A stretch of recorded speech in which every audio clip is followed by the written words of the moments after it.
Lúcia, foi perfeita no tempo também. Cristian. Bem, muito boa tarde a todas e a todos. Eu queria inicialmente agradecer ao CCR, a acolhida, e dizer que sinto-me já como um veterano dentro da nossa organização. E queria dizer para as senhoras e senhores que é um prazer poder estar compartilhando com pessoas tão ilustres e aprendi muito hoje na fala de tantos professores, tantas pessoas importantes. Quando a Margarete me convidou para falar nesse seminário, né, Estado Laico, Democracia e Direitos Humanos, eu vi o programa, eu falei, puxa, filósofos, né, demógrafos, sociólogos, e eu vi que era o único profissional da saúde, eu era o único médico. E eu acho até que foi uma meia homenagem a esse médico que, como a Margarete disse, há mais ou menos quase 20 anos atrás, compartilhou com um grupo de médicos no Hospital do Jabaquara a aplicação de um direito humano, de um direito legal, que era a interrupção da gravidez nos casos previstos em lei, no caso aí, naquela situação do estupro, gestações decorrentes de estupro no Hospital do Jabaquara. Numa época em que não havia ainda a Conferência do Cairo, nem de Beijing, né? Nós tínhamos muito a percepção dos princípios, dos aforismos hipocráticos, da beneficência, da não maleficência, mas a bioética como ciência não era estruturada como é hoje, como ela é hoje conhecida, e, enfim, como ela pode ser um instrumento de reflexão.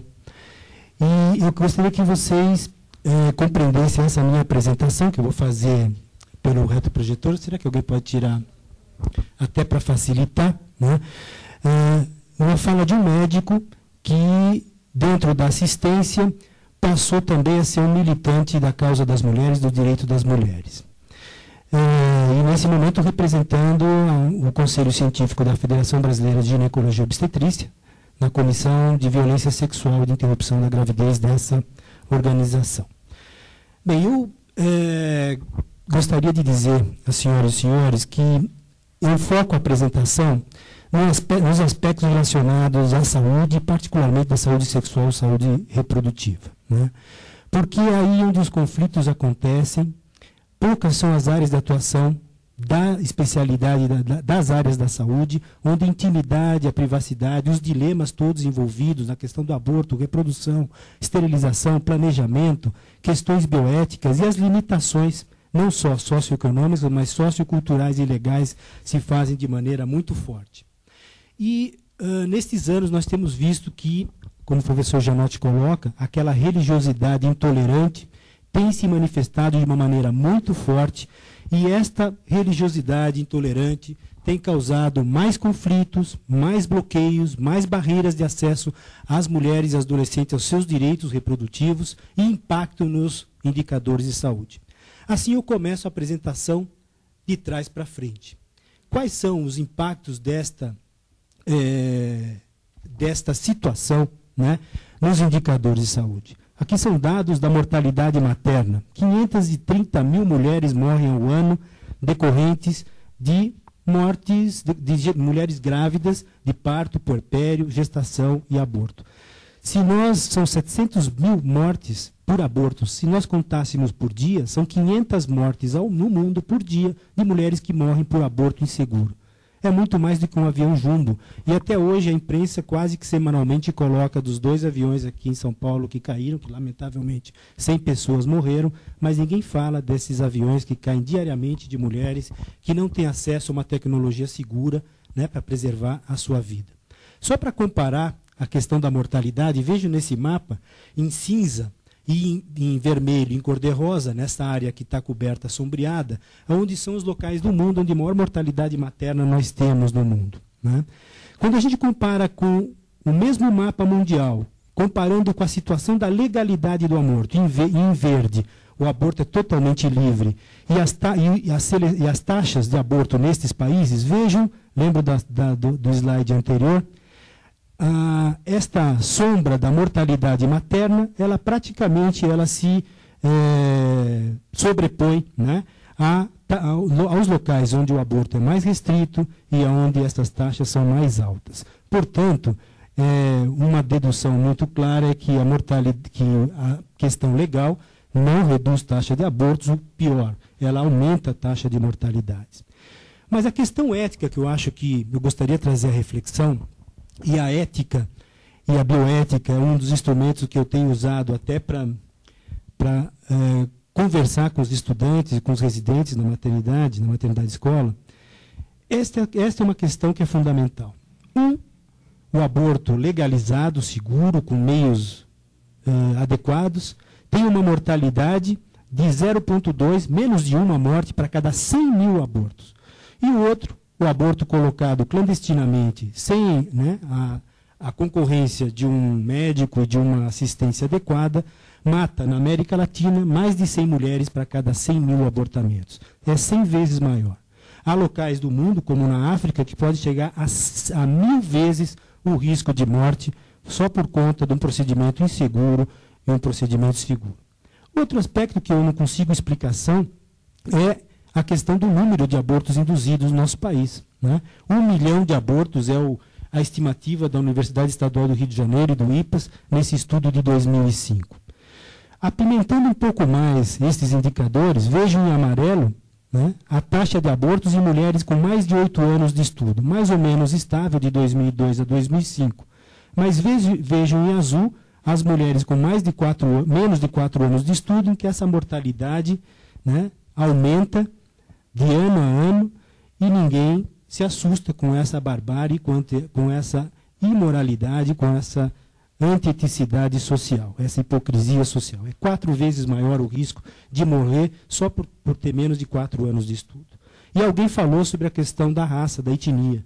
As mulheres negras no país têm 3 vezes mais risco de morrer por aborto do que as mulheres brancas.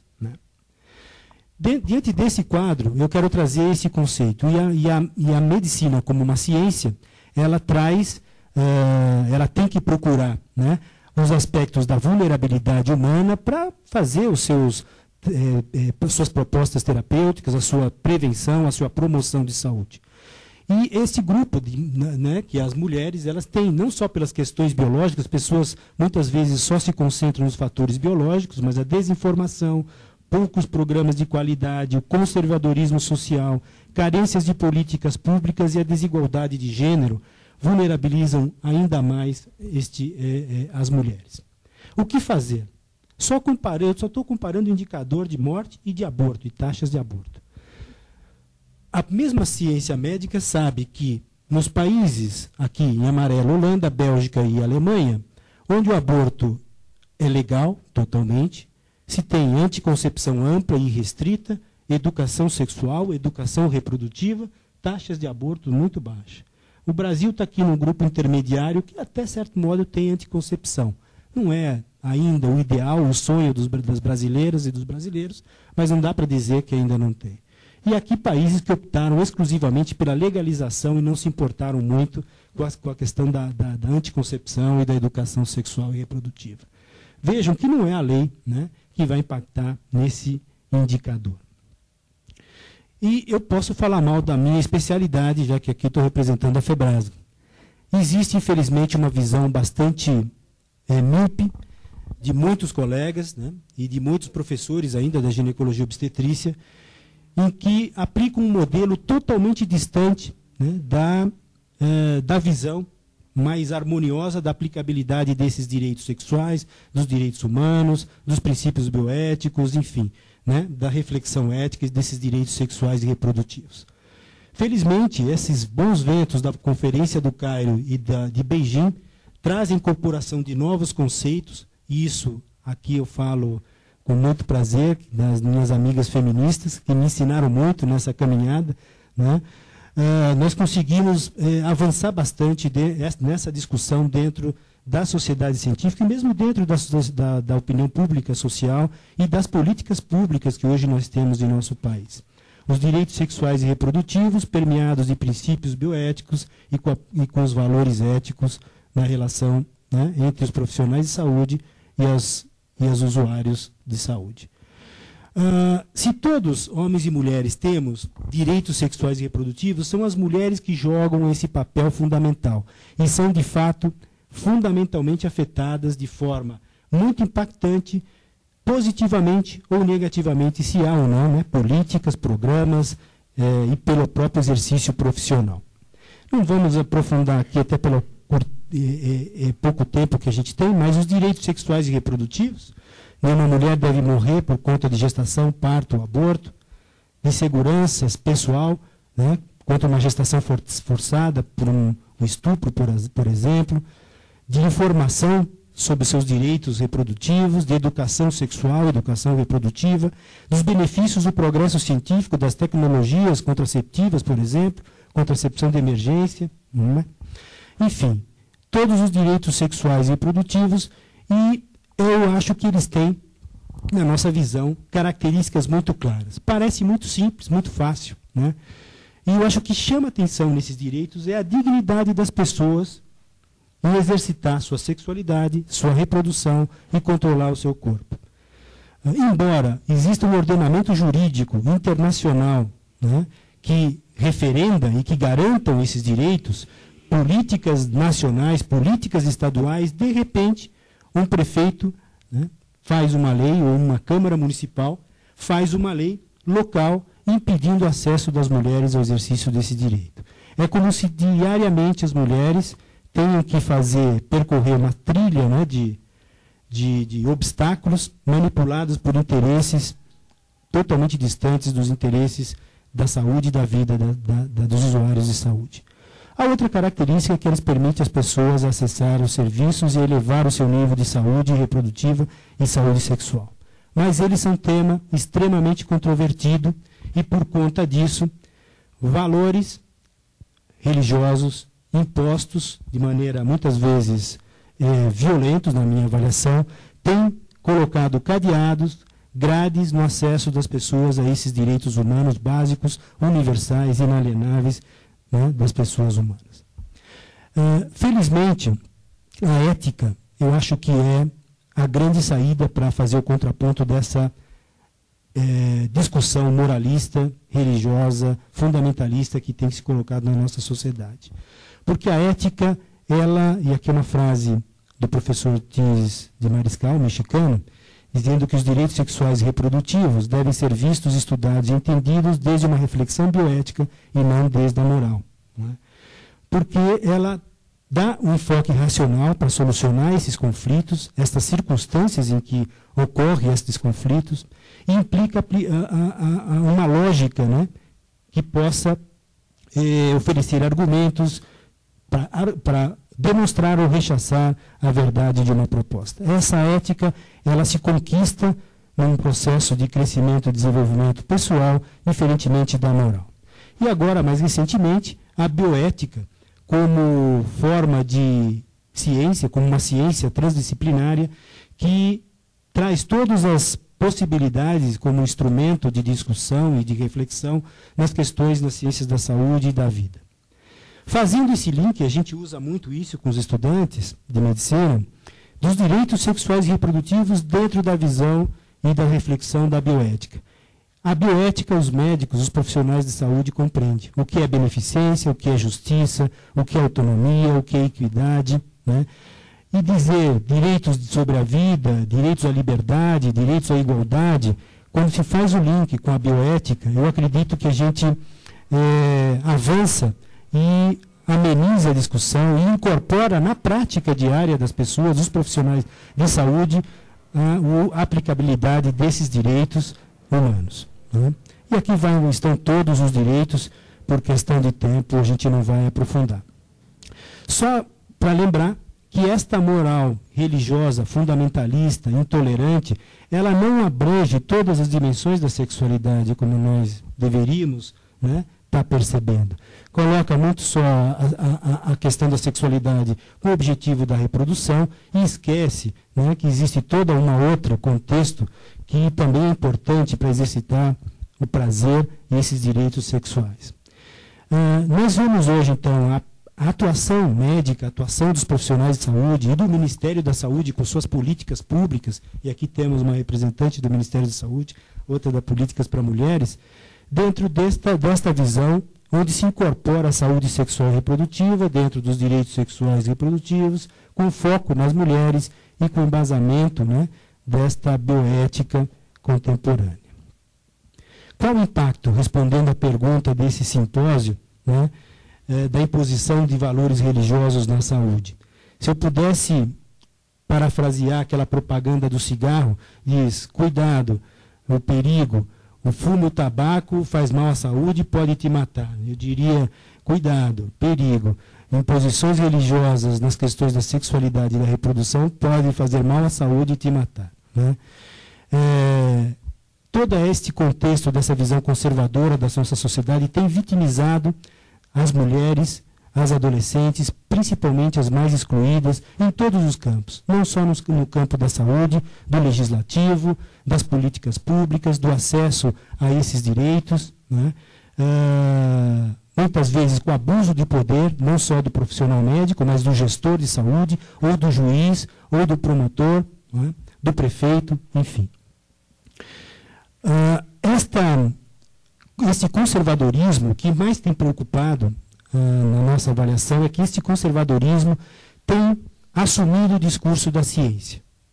Um discurso científico, um falso discurso científico, trazendo como evidências, anti-evidências, questões que não foram reconhecidas cientificamente como verdades científicas. E essa eu acho que é a grande questão. A vitimização das mulheres pelas anti-evidências que o conservadorismo social, religioso, tem incorporado na discussão desta questão dentro da discussão social. Eu só trago um exemplo, poderia aqui ficar horas e horas dizendo vários exemplos, mas é muito recente, uma lei de 31 de março, não fez um mês ainda, onde o prefeito de Jundiaí aprova uma lei no município de Jundiaí, eu estou falando um município de 500 mil habitantes no estado de São Paulo, que veta a distribuição de contraceptivos de emergência no município de São Paulo. Não é? E quais foram as justificativas do vereador para convencer os seus pares para aprovar a lei? Que a contracepção de emergência tem demonstrado efeitos colaterais graves e são verdadeiras bombas hormonais extremamente agressivas e que morreu uma menina inglesa após o uso da pílula contraceptiva. É uma anti-evidência, não existe isso. Né? De que a contracepção de emergência provoca esterilidade para o resto da vida, que produz infarto, embolia cerebral, pulmonar, hemorragias. É uma anti-evidência, não existe prova científica sobre isso. De que a anticoncepção de emergência tem a função predominantemente anti-implantação, isto é, impede a implantação do ovo fertilizado, que é o embrião. Mentira, é um anticoncepcional, dá uma disovulia, um atraso na ovulação, impede uma série de questões biológicas, mas impedindo a fecundação. Esse é o efeito do contraceptivo de emergência. É uma anti-evidência utilizada no discurso científico pelos fundamentalistas. E o interessante é que a mídia coloca com a mesma ênfase ou até maior esta anti-evidência para a sociedade, como para conhecimento da sociedade. Né? E de que a contracepção de emergência tem a comprovada ação anti-implantação, é um aborto quimicamente induzido. Né? Bem, finalizando então a apresentação, estou em cima da hora, eu gostaria de terminar com esta é uma pintura muito interessante de um pintor mexicano, Irán Lomelli. Ele faz muitos quadros enfocando a questão da sexualidade, da moral, etc. E é o enterro da moral extrema. Talvez eu acredito que nós precisaríamos estar fazendo o enterro da moral extrema, desse fundamentalismo religioso que tem causado tanto sofrimento e dor para as mulheres brasileiras e que tem impactado, de fato, nos indicadores reprodutivos, nos indicadores de saúde e matado as mulheres. Eu só termino com uma frase do professor Thomas Golpe, que ele fala que a palavra aborto é crime, é pecado, sangra e mata. Né? Uma palavra com tantas conotações negativas, é muito difícil a gente fazer uma discussão, evidentemente fora deste auditório, que é uma elite que está discutindo essa questão, fica muito difícil, nós sempre vamos estar em desvantagem.